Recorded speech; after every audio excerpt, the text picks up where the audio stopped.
Good morning, everybody, and welcome. Had a little technical glitch. I literally couldn't get out of my row. That was hilarious. So what I did, if you ever have a problem, leave whatever room you're in.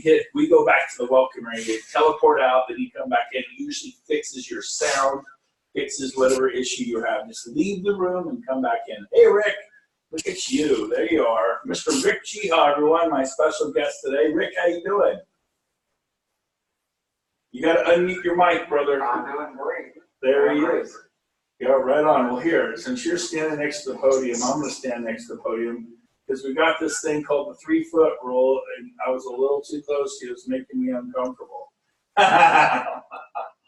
There you go. How are you, buddy? I'm great, man. I was going to ask you if it's a college entrance exam to figure out how to get from the aisles to Exactly. It's a little, for most people, because when they come into the world now, they literally just, it seats everybody. Before you had to go seat, now it just drops you in a seat, so it's pretty cool. Well, with that said, let me introduce you to everybody. Welcome to the North American Leadership Series. We are glad you're here. Man, coming off of Las Vegas, I cannot tell you the volumes of people we've had joining. We set a record last week with 35 people joining in one day. That's not EXP, that's just me and James. I wish I could keep that up at 10 times 10, that's 350 every 10 days. Man, that's a pace we'd like to keep, but pretty exciting. So like, that's great, but I want that for me. So today's meeting is all about having that for you. My special guest, Rick Geha. Rick, do you remember when I drove to your house on a Friday night and Casey had flown back from Europe and you had me kind of explain EXP to your wife, Casey? Do you remember that? Oh, yeah, that's like it was yesterday. Yeah, because it wasn't that long ago. It was just a few years ago, a couple of years ago. And then, so fast forward 2 years. How many people, you said Casey gave you the thumb light, go for it, baby. So how many people have you sponsored total? I think we hit 800 this morning. 800. And how about on your front line? That's really what I was referring to. Oh, personals, 38. Okay, awesome. 3 FLQA. Awesome. So 30-something and 23 FLQA. For those that are new, what an FLQA is, fully qualified agent, which means they sold a home in the past 6 months and they count for 6 months. They have to sell 2 homes a year to be able to count for the year, at least a home every 6 months. And Rick has 23 that are doing that. You need 2 more and get over that 25 because with an organization of over 800, do you remember we were sitting there in your kitchen talking, me and Casey, and you're like, I think I can do this. And I'm like, I think you can do it too, Rick. And then you went out and you enrolled people, and they enrolled people, and now you have over 800. How's that feel to be 2 years later and have over 800 in your group? It was feeling really great until I went to Las Vegas. So I had to get my butt in gear. So why did Las Vegas make it not feel so great? Well, I could see where I stood with regards to the entire company in terms of my recruiting capabilities, and I could see clearly that I'm capable of more. What's really funny is on the Uber drive to the airport, Casey looked at me and said, I don't think you have the same confidence with recruiting that you used to have, because I see the confidence you have when you take listings, and you have that same posture and same positioning with people that you're talking about EXP as you do when you're taking the listing. I know you would be recruiting much stronger, and that's always what we call constructive criticism or opportunistic feedback. You can call it whatever you want, but I went to the meetings both inspired and like, I'm going to show my wife I'm much better than I've shown up till now. So 2 things happened at the meeting, Brent. I mean, I was able to see that I'm definitely up there in the top 100 in the company, or less, maybe the top 70 or 80 in terms of my numbers. And I also know I'm capable of so much more once I focus on the activities. So that's I awesome. came back from that meeting with a whole new disposition, a whole new posture, and it's, I think I've done 28 recruiting calls or appointments since I got back. Wow. Isn't that, it's all mindset. That's what we say about listings, buyers, building your team, and sometimes you don't realize that it does that to you. So I heard from so many people, Rick, that when we just said, let's recognize some of the agents for their hard work. And we said, if you've sponsored 25 or more agents since you've been here and have over 200 agents, someone's got to mute your mic, you guys. Lower left-hand corner, please check your mic and mute it. If you're driving on your phone, listening from your phone, please mute your phone. So we had people, I don't know, like feeding back. Somebody's not muted. Somebody's not muted. How do we find your mic? A lot of people aren't muted. A lot of people aren't muted. You guys can we mute them on our side? Not really. Okay, you guys really got to mute your mics, please, everybody. Look at your mic on your cell phone or lower left-hand corner of your whatever you're watching on.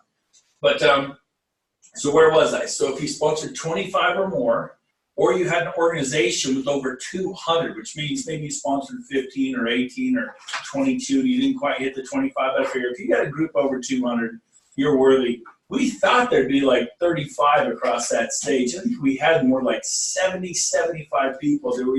You were there for that, right, Rick? I think Rick muted his mic because I asked him to mute his mic. Yeah, I was saying I was absolutely there, and that's where I kind of got myself a nice slap upside the back of the head with the realization it was possible. Yeah, that's awesome. And that's always a good thing because you never want to be the biggest fish in your pond because you're like, man, I'm awesome. When you see other people that man, they're killing me, it kind of loosens the constraint. I remember years ago I lived in Chico and I was making like $180,000 a year in Chico. I thought that was pretty good. And it is for Chico. I moved down to Sacramento, and within, I think, 4 years, I doubled it to about $393,000 a year, almost $400,000 a year. Just getting in a bigger pond and realize there's more to life. And I love Chico, but there's a laid-back atmosphere there, and there's other people that are getting it on. And now my wife and I are at a point where we can lay back, have fun. We go somewhere every single month, sometimes twice a month. So we're able to travel and do those things. So Rick, let's talk about mindset and advice you have for people. That we have people in this room that have never sponsored anyone. We have people in this room that have sponsored 20 or 30 or 40 or 10. What advice do you have for people if they want to get serious about enrolling other agents? I like that word better than sponsoring, better than signing people up. Words are important, enrolling, and developing their rev share and their stock holding in DXP. Well, I think first and foremost, you have to get out of your head and into your heart. You want to start having a belief that who are you to not share this with somebody? What right do you have to keep what might be the potential freedom of your friends and your colleagues and your peers and your coworkers and the people that you have done transactions with to keep this secret from them? And, now that we're I love what they said at the event, Brent, they said, we're at almost 23,000, and they said it will never be this small again.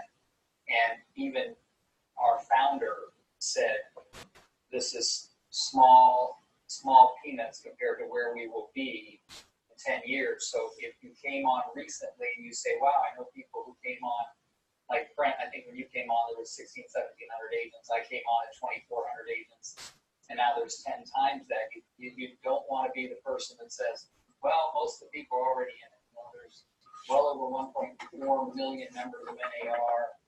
We're just getting started. And I think, Brent, you said there's a very rough estimate that there might be 20 to 25 million realtors, or real estate agents in the world. We got a long way to go. So first and foremost, you got to get right in the head. Last night, as a matter of fact, the most amazing coach I've ever met is the woman I married. And she has a way of asking questions such that you take a really good look. Now, I think some of you in the crowd probably met her. She comes with me to a lot of DXP events. She's also been in the network marketing industry full-time for 12 years. She understands the going wide to get paid deeper at a very high level. And last night we were sitting here, we were talking about my story.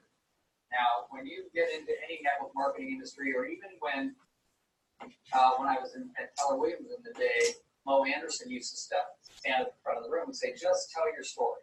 Tell why you're here. And And over the years, those stories develop of where am I going? And this is a really big deal, my friends, is to understand where you're going and let people know that, and they'll want to follow you. You can clearly articulate where you're going, and it's not all about you. They'll want to go too. So last night I sent my wife, I'm going to look these up while I'm talking to you, an email about some of the things I was thinking, that I have my why for my personal life, and that is to spend the most amount of quality experiences possible with Casey, my wife, and Anthony and Joey, my sons. And then I had my why for my professional career, which is what has to do with this working with EXP to create I get to create the kind of people I work around if I'm attracting amazing people that I already love and admire and respect. We all have that ability. I'm sure you've all done transactions with somebody and you go, dude, I'm never inviting that dude to the EXP. That's fine. The one thing you got to be committed to is what is your big why, and is it something that people will follow? So I said I'm committed to empowering the current and future generations of real estate salespeople to a level of leadership that eluded me until recently. A level of leadership that allows these leaders to create balance, enjoy life, and always have both time and financial peace of mind long before they get to selling for 40 years like I have. I've had 2 uncles die in the last 5 years. One died approximately 8 hours after his last open house. The other died in his real estate office alone on a Friday night and wasn't found until Sunday. And sadly, in my 40 years, I've never attended a retirement party for a realtor. They all end up working until the day they die. My commitment is to positively change this trajectory for agents looking to thrive in our industry by growing in their careers without worrying about where the next closing is coming from or how much the office needs to generate to keep its doors open. So those thoughts were put down just in a brainstorm. And keep in mind, I had no idea I was talking today at that time. I thought when Brent said he wanted me to talk about team building, I coach a lot of people on building real estate teams. I thought that's what he wanted. So we were doing that just as a matter of fact, in that, I literally went from really mediocre numbers of attracting people into my first level, or what we call personals, to I'm really amped up right now. Meeting with a company today that has 45 agents. But I came back from the event. That's the beautiful thing about events, ladies and gentlemen, and Brent, interrupt me if you need to, is we always say that leaders are born at events. Well, I like to consider myself a leader before the event. I like to say leaders are reborn at events. I didn't miss a minute of the event. I was in the room taking notes, and I left. And all the people I called before put me on the back burner or said, we'll meet one day, or I called them all and said, listen, I just got back from 3 days in Vegas and I've got to get face-to-face with you. You need to know what's going on. And that posture allowed me to book appointment after appointment after appointment, and I'm still carrying that. And we came back from the event, I believe it was, I want to say the 24th or 25th of, 23rd or 24th of August. So in those 2 or 3 weeks, I have created a lot just by having a different positioning and a different posture. And all that posture comes from my own mindset, not from anything you saw or believed, but what you decided about yourself. I can't even tell you enough about how important that is. I'm unmuting my mic here. Sorry about that. I like to let you go, Rick, if you're wondering why. I like to wind you up and let you're so good. I love it. So I got a couple of things from what you were saying. Well, I got a lot from what you were saying. But, interesting story about how you called people and you said, I just got back, and sharing your enthusiasm. We need to meet. Very important you all do that, because, man, people are coming. I mean, I was talking to Glenn Sanford this morning. He said, I cannot believe the amount of franchise owners that are dumping their franchise. The amount of managers for Coldwell Banker, Remax, and team leaders from Keller Williams that are quitting their jobs. The amount of mega teams and superstars that are coming. And an interesting thing happened to me yesterday. I had this woman reach out to me from back east. I won't say what state, but she led the charge for Keller Williams to fight against EXP.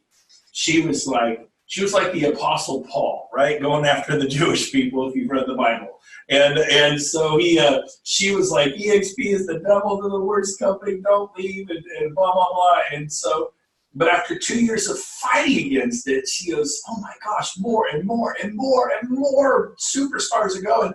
She said, okay, fine, I'm going to research this company. What the heck? Because she was told they'd never last. We've been here 10 years. It's a penny stock. It's garbage. We're on the NASDAQ.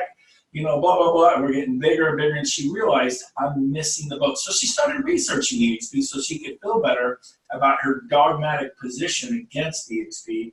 The more videos she watched on YouTube, the more she researched, she goes, oh my gosh, this thing is agent owned. Oh my gosh, they have more training than Keller Williams. Oh my gosh, they actually have lead generation, real lead generation if you take the time to figure it out. Oh my gosh, the revenue share is like 40 times more profitable than profit share. So she literally started calling around. Some people didn't call her back, and she called me. She goes, you called me back in 10 minutes. And I go, yeah, I did.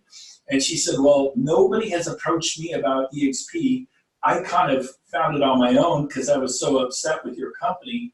She says, I have a decision. I'm going to EXP. I founded Keller Williams in my state 17 years ago. When I leave Keller Williams, it is going to be a ripple. I mean, people are freaked.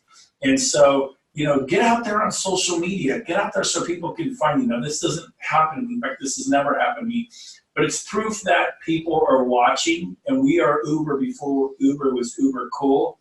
EXP is not cool, but it's going to be cool. We know it's cool, but it's all coming. And one more thing, Rick, and I'm going to let you take it and finish the last 12 minutes. But somebody the other day said to me, Rick, you're going to love this. They go, well, I don't want to be known as the guy or the gal that's just recruiting everybody in town. I don't want to be known as that person, right? And there's a certain amount of goes, yeah, I don't want to be known as that. Think about this statement. It's a narcissistic statement. You're thinking about yourself and how people will think about you rather than coming from love and going, my gosh, there's never been a retirement party for a real estate agent.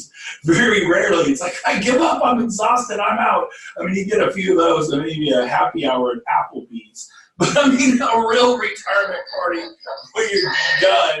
And so, you know, if you come from the right spot in your heart, who cares what people think about you? You need to rescue them. I'm going to hand it back to you, Rick, but I know you got more thoughts from stuff I've said. Take it away. Yeah, I mean, there was so many great things at the leadership event, and Brent, these are a lot of things. Downloading and printing of the wealth chart, handling this business like a business. In other words, if you really start to do this, and you do it in a way that will help a better life, then you are truly coming from a place of giving. And coming from a place where you want what's better for them. Now, I'm a national speaker and trainer. I'm a coach, and I have been long before I went to talk. I got it on mute. Isn't that the truth, though? I don't want to be that guy. That's narcissistic. Think about yourself.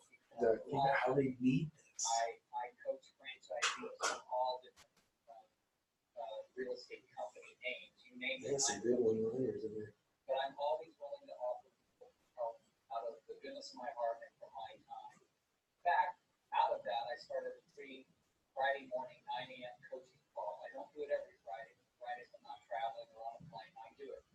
Did it Friday morning at 9 a.m. from the leadership event. And on those calls, there are over 400 people on the email list. If you want to email me your name and you want to be on that email list, even if you're missing a call, I'll back out the recording. And the reason I say that is I don't need more people on that call. I don't really care who's on the call. I'm doing the call anyway. We're on Zoom. A lot of people are on. A lot of people, more people listen to the recording than they do the call. But why do I say that? I've always been a giver. And I thank the Lord for my parents having taught me how to be a giver because it's given me much more than I could ever give. You got to go out with that attitude. You got to go out with the attitude of giving people something that they weren't aware of. So you can't bomb it all over them. But one of the best things I ever learned from my wife for 12 years is say less to more people. That's what Brent Gove did when he called me. Said, you heard about EXP? Yeah, I've heard about Brent. Don't love you. Okay. So I assume you watched the webinar. No, what webinar? Wait, you watched the webinar? You haven't watched the webinar? You're saying no to EXP? Dude, I know you. You got to watch this. Don't say no until you watch the webinar. You at least watch the webinar. I watched the webinar. Now, there's not much conversation. That wasn't Brent telling me about rev share. It wasn't Brent telling me about stock. It was watch the damn webinar. I watched the webinar, 2 words. I'm in. that's what came out of my mouth. He'll repeat it a million times when he tells the stories. And the only thing I said after that is I just don't want to make the final decision until my wife gets back. She's in Chile on business. She got back. She literally picked up the phone and made Brent drive 2 hours to our house that night so she could talk to him about it and get face to face. So you just don't want to hold this up. I'm one of the poster boys for, thinking I knew a lot about kids. So it starts with you. It starts with your mindset. If you don't wake up in love with yourself, you gotta start with that. Start with being in love with you, and you'll want to love everybody else up in life. And those activities have to be sticking to the script. I use BrentResources.com, myself, BrentGoveResources.com. If you haven't been to that website, get on it. There's scripts, there's videos, there's everything you need. And start following the master. Anthony Robbins says that the most successful people in the world are only professional models. They model themselves out of people, after the people who came. Hey, Rick, let me ask you a question. You mentioned something. You got to love yourself first. I don't think people know how to do that. I've gone to Zig Ziglar, Dennis Waitley, Tony Robbins, John Maxwell. I've gone to stuff to work on. Not that you set up an altar and you have a picture of yourself with candles and you love yourself.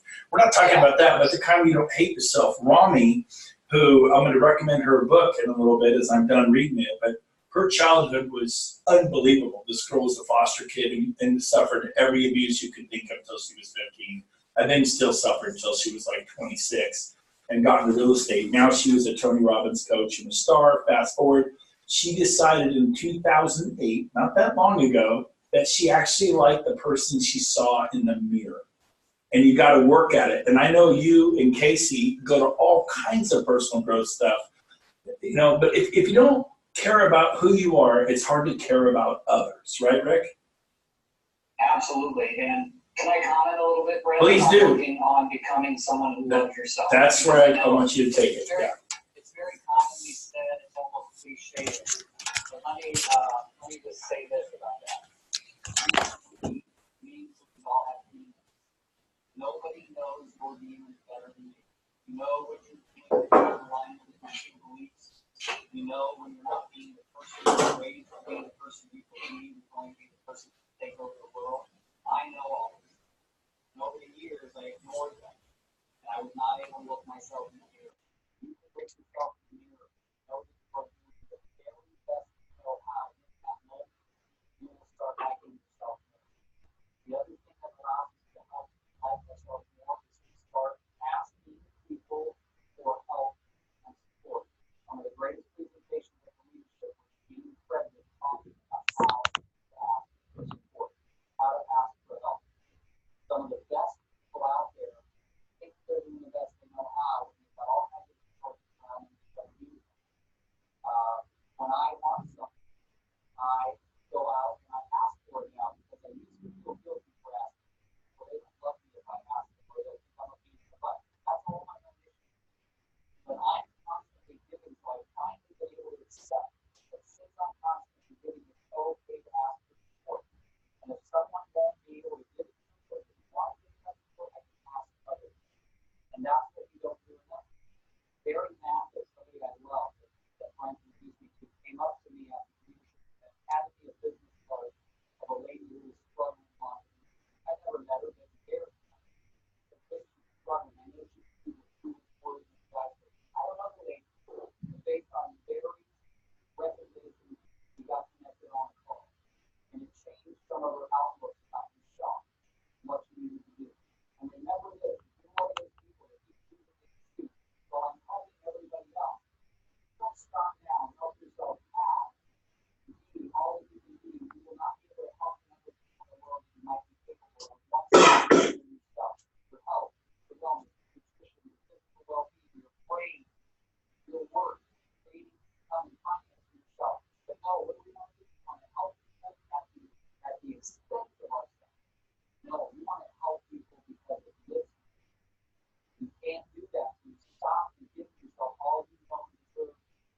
You know get that stuff for you and then go out and help. Absolutely. I was talking to a Remax gold agent in San Francisco, San Jose area. He does about 36 sales a year. He's about three a month consistently. He has 6 listings right now, and he's really excited about EXP. Well, management found out about it at Remax. Gove called him up and did their best to, throw up all over him and why this was a huge mistake. And blah blah blah blah blah blah blah. And I said, okay. I said, well, let's go with what they're saying. You need to stay. What exactly does Remax Gold do for you right now to help you sell those 36 homes a year? Like, what support? What do they do with marketing? What do they do? And he thought about it. He goes, absolutely nothing. I go, no, seriously. Do they go with you on appointments? Do they coach you? He goes, absolutely nothing. And what'd you pay him last year? It was about $45,000. I said, okay. So you come to EXP at 16. I am going to help you. Your sponsor is going to help you. EXP is going to help you. If you stop working today after you've been doing this 16 years, how much income would you have for next year? It was like nothing. So I just went through a series of questions. And I'm like, dude, let us help you. If I don't do what I say, you can always go back to Remax Gold in 6 months. I go, what have you got to lose? I'm begging you to let me come fight for you. Let me fight for you. Try me. Just try me. He's onboarding right now. So you just got to get excited, get passion behind it. Rick, final thoughts that you would have for anyone in the audience here that parting words of encouragement. Parting words of encouragement for you today would be to do something today that you didn't do yesterday in the rev share. Talk to someone you haven't talked to. Text someone and say, hey, I can do this from you now on purpose because I'm too shy to talk to you about it. I think it's time to get together. Just a line like that. We're at these conferences, even now we stuff, and you know what? That was event day, 3 days. I heard things through my mind. Just something simple. Stop and laugh about. I wonder what they'll think. Yep, so good. It gets back to the 2-10-40. Talk to 2 people a day. You all got time to do it. It's 10 a week. That's 40 a month. You talk to 40 a month. You're going to sponsor people in EXP. The problem everyone thinks about it, they don't do it. You have time to do 2 a day. Will you be brave enough to do 2 a day? Will you be courageous enough? It's 10 seconds of boldness. Just pick up the phone. They say hello. You go, oh crap. They answer the phone. Guess I got to talk to Rick Geha, someone who I admire, and take a chance of him telling me no. And he told me no. And I said, so you saw the webinar and how this is agent owned and all the rev share and how to make $2.1 million a year in the next 5 years, and you're saying no? And he's like, what are you talking about? I goes, oh, you didn't see the webinar. I'm like, well, no wonder. You're saying no. You don't even know what you're saying no to. You think you know what you're saying no to, but you don't. And he was fine. He sent me the dumb webinar. You actually took it as a challenge. And I guess I kind of meant it that way a little bit, and you watched it, and we all know the story. Rick, thanks for being on today. And everybody out there, 2-10-40. Talk to 2 a day, 10 a week, 40 a month. You will succeed. Rick has a big group because he signed up 30-something people. He's got 800. It works if you work it. Go love some people. Go make a difference out there. Be a ray of sunshine, of hope, of light. Rick, thank you for being on today. My pleasure, buddy. See you guys all soon. All right. Adios, guys. And some people asked about that book. I can't remember the name of Wami's book, nor her last name, but I'll make sure I provide that to you next time I'm on. So thanks, guys. See you, Brent Conway, Noel Kreider, Lynn. I see you guys out there, Barry Polver, Hal. You guys rock. So I can't read everyone's names. I need my glasses on. But Megan, we see you guys. Anyways, take care. Adios, guys. We'll see you at EXPCon. Don't miss Las Vegas. Bring 2 or 3 guests there. You'll love it. Bye for now, everyone.